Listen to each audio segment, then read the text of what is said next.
여러분 안녕하세요. 롱장입니다. 오늘은 부동산 얘기이기도 한데요. 정치 얘기를 좀 하게 됐어요. 근데 정치 얘기를 원래 제가 잘 안 하잖아요. 그런데 예전에 제가 이 얘기를 했을 때 너무 좀 다양한 반론, 의견들이 나왔는데 제 주요 내용은 그 얘기가 맞다는 거예요. 이건 제 그냥 상상의 나래일 뿐이고 저는 지난 정권 때도 이 얘기를 했어요. 되도록 오프에서 얘기했습니다. 온라인에서 얘기하면은 가뜩이나 여러분 스트레스 많으신데 그걸 부추기는 것 같아서 오프 공간에서 많이 했거든요. 지난 5년 동안에 제가 뭐라고 말씀드렸냐면 또 다시 얘기하면 기억이 나실 건데 이 정권은 규제를 멈출 이유가 없고 규제를 계속할 거라고 말씀을 드렸어요. 규제를 멈추는 조건은 단 한 가지. 지지율이 확 떨어지거나 눈에 띄게 떨어지거나 지역의 어떤 지지도가 바뀌거나 색깔이 바뀌면은 그때 멈칫할 것이라고 말씀을 드렸죠. 그리고 선거 막바지에 이 효과가 있었어요. 그리고 하다 안 되니까 선거 막판에 완전히 지금까지 했던 규제가 아니라 완전 뒤바꾸기를 했죠.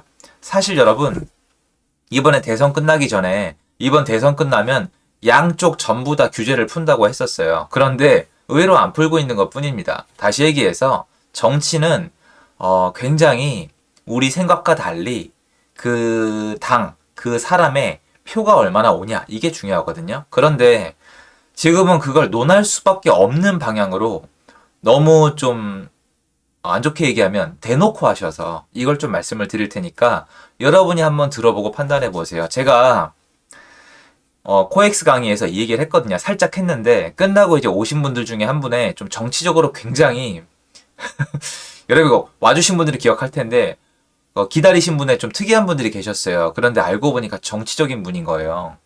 그래서 저한테 그 얘기 하시더라고요. 어디 가서 그딴 얘기 하고 다니지 말라고. 그러니까 줄을 오래 쓰셨잖아요. 오래 기다려 주셨는데 그 오래 기다려서 사인 받는 척 하면서 저한테 경고를 하셨어요. 어디 가서 그딴 얘기 하지 말라고. 아무래도 지금 정부를 지지하는 분 같았는데 하지 말라고 하시니까 더 하고 싶어지더라고요. 그래서 아예 영상을 찍기로 했습니다. 시청하시기 전에 구독하기, 좋아요 부탁드리고요. 그리고 제가 그 했던 현재 시장에 대한 특강 세 번째 했던 거 그 온라인 강의 25일까지 접수가 가능하고요. 그리고 제가 라이브 때 말씀드렸던 저희 책 같이 쓰는 거 물어보시더라고요. 진짜 인쇄를 똑같이 나누냐? 똑같이 나눠요. 저는 글을 이유로 쓰는 게 아니거든요. 그거 제가 봤을 때는 오래 못 받을 것 같으니까 확인을 좀 부탁을 드리겠습니다. 1기 신도시 정비 속도 내놔 24년도 선도지구 지정. 자, 제가 이 얘기를 하기 전에 그냥 얘기를 할게요. 저는요, 여러분, 원희룡 장관님을 싫어하지 않아요. 저는 한 남자가 본인의 목표와 야망을 위해서 노력해서 커리어를 쌓아 올라가고 노력하는 걸 좋아합니다. 응원하는 편이고요. 놀랍게 들리시겠지만 제가 부동산을 보는 건 보는 거고 저는 원희룡 장관님을 응원하는 사람이에요. 싫어하지 않아요. 여러분 지난 정권 때 국토부 장관님 미워해서 뭐가 변하셨어요? 그러니까 무책임하게 방관하자는 건 아니에요. 저는 개인적으로 좋아하는 분도 있고 좋아하지 않는 분도 있고 그 변창흠 장관이 나와서 발표했을 때 제가 기가 막혀서 할 말이 없다 그랬잖아요. 그러니까 그런 것들은 있는데 한 사람이 본인의 꿈을 위해서 노력하는 모습은 저는 주로 응원하는 편입니다. 그래서 그거는 미리 좀 말씀을 드릴게요. 제가 일기 신도시 얘기 되게 많이 했잖아요. 그런데 코엑스에서 사실 말씀을 드린 게 너무 정치학적이다라는 말씀을 드렸어요. 왜 그러냐면은 여기 아시는 분들 진짜 많지 않습니까? 여러분 30년째 아파트가 여기만 있어요. 정말로 여기만 있어요. 상계동, 중계동, 하계동, 창동 뭐 양천구는 아예 수두로 빽빽하고 강서구에도 넘쳐나고요. 송파에도 넘쳐나고 강남에도 엄청 많고요. 광명시에도 엄청 많고요.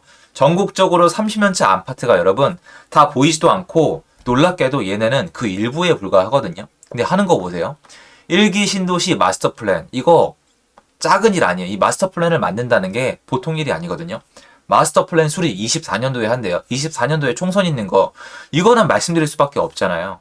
마스터 플랜 원래 더 걸릴 수도 있거든요. 큰 용역이니까. 근데 24년도에 한대요. 그리고 1기 신도시에 있는 현지에 있는 어르신들한테 물어보세요.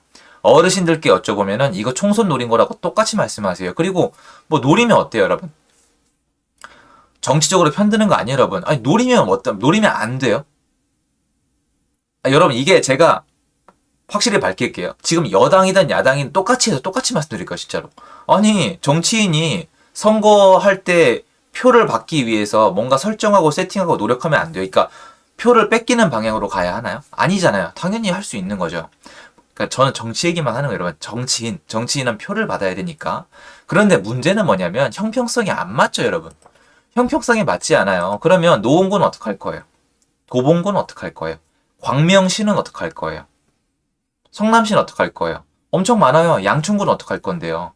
수두로 빽빽하단 말이에요. 용인만 가보세요. 30년 안팎의 아파트 되게 많단 말이에요. 그러면 걔네는 정비 안 할 거예요? 걔네는 마스터 플랜 필요 없어요? 마스터 플랜 필요 없이 그냥 갈 거예요? 여러분, 지금 여의도가 못 가고 있고 목동이 못 가고 있어요.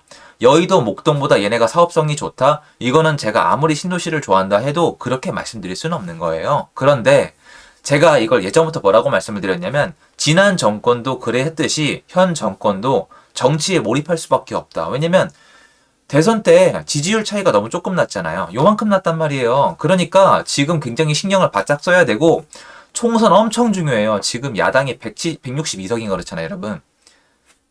석이 많으니까 대통령이 바뀌어도 되는 게 없어요. 부동산도 뭔가 하기 어려워요. 그리고 죄송한데 할 이유도 못 느끼고 할 의지도 없다고 생각하시는 것 같아요. 부동산 정책은 아쉬운 면이 많지만 어쨌건 이 얘기를 말씀을 드리는 거예요. 그런데 이 선도지구 지정은 너무 티나잖아요, 사실. 우리끼리 얘기지만 선도지구 지정은 너무 티나요. 선도지구 지정은 뭐예요? 야, 손 들어봐. 누구부터 해줄까? 시범지구 누구부터 해줄까? 일산 너야? 중동 너야? 삼본 너야? 평촌 너야? 분당 너야잖아요. 자, 여러분한테 그냥 팩트만 말씀을 드릴게요. 선도지구 지정을 받았어요. 근데 정권이 바뀌면 어떻게 돼요? 선도지구 지정을 받았는데 총선에서 패배했어요. 마음대로 할 수 있어요? 사람들 다 안단 말이에요. 그러면 이게 조건을 거는 거예요. 마스터 플랜 나올 때까지 움직이지 마. 근데 마스터 플랜은 우리 정권에서 하는 거야. 우리 정권에서 만든 마스터 플랜은 우리 정권에서 해야 되겠지. 그러면 우린 총선이 중요해. 그리고 있잖아. 선도지구 지정을 하고 해 나갈 건데 이 역시도 우리가 중요해. 왜냐면 1기 신도시 마스터 플랜도 우리가 만든 거고 선도지구도 우리가 지정한 거니까 라고 얘기를 했어요. 그런데 참 저도 이런 표 꺼내는 거 참 싫어해요, 여러분. 근데 제가 이런 얘기 했다가 솔직히 코엑스 현장에서 그렇게 정치적인 분한테 그렇게 위협을 받으니까 솔직히 열을 받더라고요.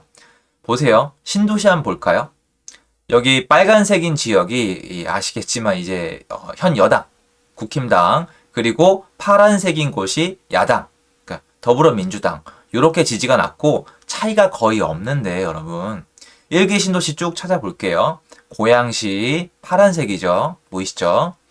부천 파란색이죠. 안양 파란색이죠. 군포 파란색이죠. 슬슬 감이 오시죠? 성남 파란색이죠. 감이 오세요? 1기 신도시는 야당이 가지고 있어요. 근데 여러분 보세요. 물론 포함이 돼 있지만 다른 지역의 30년차 아파트 수두로 빽빽하다니까요. 근데 1기 신도시만 가지고 난리냐고요.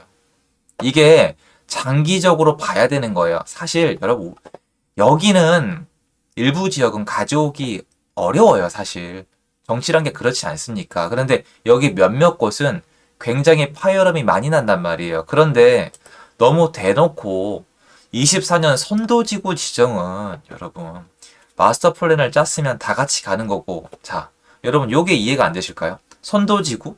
지금부터 못해요? 여러분 지금 1기 신도시를 지금 재건축을 시작을 못한다고 생각하세요? 마치 우리가 기사에 젖어서 1기 신도시는 마스터 플랜 없이는 재건축을 못 간다고 생각하는 분들이 벌써 나오던데 아닙니다. 1기 신도시 지금 그대로 재건축 갈 수 있어요. 다만 사업성이 안 나와요. 그런데 마스터 플랜 나온다고 그 없던 사업성이 나오지 않아요. 사업성이 나오는 곳은 여의도랑 목동입니다. 이게 막 편차 두자는 게 아니에요. 걔네도 안 가고 있잖아요. 마스터 플랜 나오고 뭔가 확 바뀔 수 없어요. 누가 동의한대요? 누가 이주간대요? 누가 분담금 낸대요? 사업성이 나와야 될 거 아니에요. 그런데 지금 이거 보면은 그런 사업성이나 현실성에 대한 얘기는 다 빠져 있고 주민과 협의하겠다, 지자체와 협의하겠다, 적극 협의하겠다, 전문가에게 용역을 넣었다 이런 얘기밖에 없는데 여러분 이런 거 한두 번 들으세요? 그런 걸로 되는 거 아니에요. 그러면 둔촌주공은 전문가가 없어서 그렇게 된 거예요? 한참 쉬다가 이제 공사 얘기 나오고 있는데 아직 문제 다 해결된 거 아니에요. 그리고 원베리도 지금 얘기 나오고 있어요, 여러분. 공사비 문제, 삼성물산 얘기 나오고 있습니다. 이상하잖아요. 선도지구는 여러분 이 중에서 한 곳을 골라서 밀어주겠다는 건데 그럼 서로 경쟁을 해야 되겠죠. 그러면 그런 어떤 구조들을 한번 보시면 사실 제가 못할 얘기한 건 아니잖아요. 못할 얘기한 건 아니잖아요. 전 정권 때도 이런 얘기를 전 했어요. 정치공학적으로 규제를 풀 리가 없다. 풀 이유도 없고 풀면 바보다. 이대로 쭉 간다. 근데 막판에 밀렸잖아요. 막판에 밀리니까 규제 풀잖아요. 그럼 정권을 다시 잡았죠. 제가 대통령 누가 되든지 간에 이거 부동산 어느 쪽 방향이 바뀌진 않는다고 말씀을 드렸잖아요. 규제를 풀 이유가 없거든요. 규제를 풀려면 어떻게 해야 돼요, 여러분? 뭔가 문제가 크게 생겨야 돼요. 야, 빨리 규제 풀어. 빨리 규제 안 풀면은 우리는 너네 지지 않을 거야. 이게 나와야 되는데 지금 아슬아슬하게 이겼죠, 여러분. 아슬아슬하게 이겼잖아요. 그러면 아슬아슬하게 이긴 다음에 상대방 표를 더 뺏어와야 돼요. 집토끼는 여러분, 집토끼는 선거 직전에 중요합니다. 맞죠? 평소에 누굴 챙겨야 돼요? 나한테 표를 던지지 않은 사람을 챙겨야 돼요. 자, 표를 던지지 않은 사람들은 어떤 쪽을 원할까요? 부동산 하락을 원할까요? 상승을 원할까요? 잘 생각을 해보시면 이 당시에 이 근근한 차이로 두 분 다 엄청 노력하셨잖아요. 하락을 원하시겠죠. 그런데 규제를 적극적으로 풀어가지고 막 이렇게 막 지원책을 내서 부동산 가격을 올린다? 그거는 우리 생각에는 당연하다고 생각하고 있지만 분석을 해보면 그렇지 않단 말이에요. 그리고 제가 여러 번 말씀드리죠. 원희룡 장관님은 엘리트 출신이에요. 머리가 굉장히 좋으시단 말이에요. 이거 계산했겠죠. 지금은 집토끼가 아니라 총선 전까지 시간이 있으니까 무주택자분들, 하락을 응원했던 분들에게 힘을 좀 실어줘야겠다는 생각이 있을 거예요. 그래서 말을 다 바꿔서 투기 안 된다, 투자 안 된다, 다주택자 안 봐주겠다 이런 식으로 가고 있어요. 그리고 규제는 풀었다고 또 광고는 내요. 규제는 풀었습니다. 광고는 내는데 규제를 푼 게 사실 아닌 걸 집을 갖고 있는 분들은 알거든요. 그러니까 더블 플레이라고 있단 말이에요. 굉장히 전략적이에요, 지금. 그런데 정치적인 계보를 보면은 거의 이해가 돼요. 그리고 더 이상 이제 말씀은 안 드릴게요. 그런데 앞으로의 향방도 정치적으로 보면은 나와 있어요, 여러분. 총선 다음에 쭉 가면 또 대선이에요, 여러분. 그런데 정치하는 분들의 꿈이 뭐겠어요. 그래서 저는 이 정치적인 것만으로 여러분 근데 보세요. 정치적으로 이 지역을 밀어준다고 제가 지금 말씀드렸죠. 저한테 별 가치가 없는 게 이렇게 밀어주면 말씀드렸죠. 제가 이 정비사업 때문에 신도시 사지 말라고 말씀드렸잖아요. 그것만 보고 사지 말라고. 그것 때문에 만약에 현장에 나갔는데 신도시에 이 정비해준다는 대선 공약 때문에 올라간 가격이 있다면 절대 사지 말라고 말씀을 드렸잖아요. 평소가 아니면 물론 그 이후의 움직임도 좀 뜻밖이긴 합니다만은 마찬가지예요. 별 의미 없어요, 저한테. 근데 그래도 여태까지 봤을 때 지난 정권 쭉 노무현 정권, 이명박 정권, 박근혜 정권, 문재인 정권, 그리고 윤석열 정권까지 이런 움직임은 계속 반복이 됐고요. 정치하는 분들의 원래 직업이 이거예요, 여러분. 저도 정치하는 분들이 국민의 복지와 안정, 국민들의 행복을 위해서 모든 걸 거는 분이라고 얘기하고 싶지만 그분들 입장에서는 선거에서 지면은 그 자리를 잃어요. 선거에서 2등은 여러분 없을 무자예요. 보세요. 보시라고요. 얼마나 냉정한지. 얼마나 대선을 위해서 열심히 준비하셨어요. 제가 봐도 노력이 느껴졌는데 2등하면 아무것도 없잖아요. 그런 환경에서 너의 정치적 표는 다 포기하고 우리의 안녕과 복지만을 위해서 뛰어라? 현실적으로 맞지 않잖아요. 월급 받지 말고 일하세요랑 똑같거든요. 그래서 물론 어느 정도 정도를 갖추고 돈은 지켜야 되겠지만 앞으로의 어느 정도의 움직임은 정치판을 봐도 보이고 있다. 근데 저는 솔직히 말씀드리면 이건 좀 티난다고 생각을 합니다. 그래서 1기 신도시 앞날에 좋은 일이 있기를 응원하고요. 저는 1기 신도시가 정비가 되는 게 맞지만 지금도 충분히 좋다고 생각을 합니다. 실거주하기 아주 좋아요. 이만한 신도시 만들기 어렵습니다. 그리고 좀 이상하게 들리시겠지만 아직 없으니까 말씀을 드리는데 3기 신도시가 만들어져도 1기 신도시를 따라올 수 없어요. 지금 도시 계획 자체가 그렇습니다. 일단 여기까지만 말씀을 드리겠습니다. 도움됐으면 좋겠고요. 제 영상 여기까지입니다. 감사합니다.